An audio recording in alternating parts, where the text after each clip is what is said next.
I'm Trinity Rucker, the City of Rockford's Youth Poet Laureate of 2024. I will be sharing my poem titled The One to Come.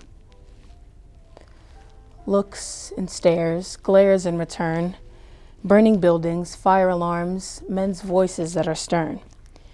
Gunshot, bodies hit the floor, protest, protest, open the door.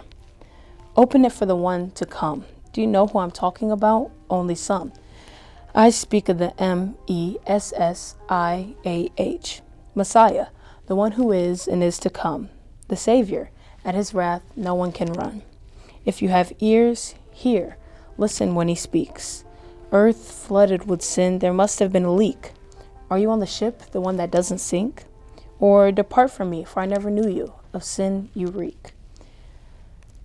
Smiles, peace at last, the world made new, our past wiped away. Who? Who are you? Make the decision today. It could be your last. Swim in sin or be made new at last. Thank you.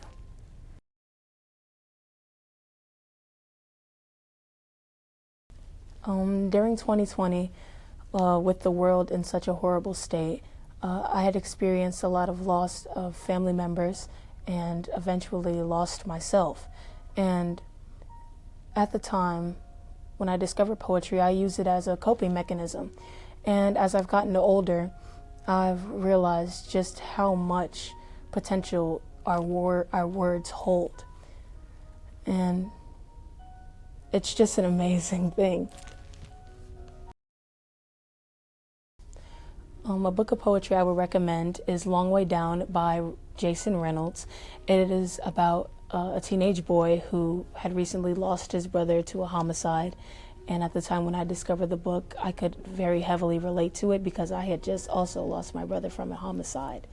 And the author paints this beautiful picture with the words that he used, and it just gives you such a wonderful feel, even though it is about a tragic thing. Currently, my favorite poet is Langston Hughes,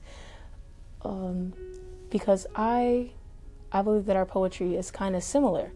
And at the time when I started writing poetry, I used it to get across how I felt about the death of people who look like me, such as George Floyd, and how I didn't see anyone doing anything about it. And so just this year, I discovered Langston Hughes, and I read his poem, I Too. And when I read it, it honestly shocked me because he was alive during the time of the Civil Rights Movement, along with World War II. And to read something so historical like that and to just really feel how he felt when he was being discriminated against every single day and nobody was doing anything about it, it just blew my mind. I love that it's something that you can use to express yourself. I love that it's something you can use to open people's eyes. You can bring many emotions to someone through poetry, such as happiness, sadness, anger. Once again, it's just so amazing how much power our words hold, and it's so amazing to see how our words can have such a huge impact on the world.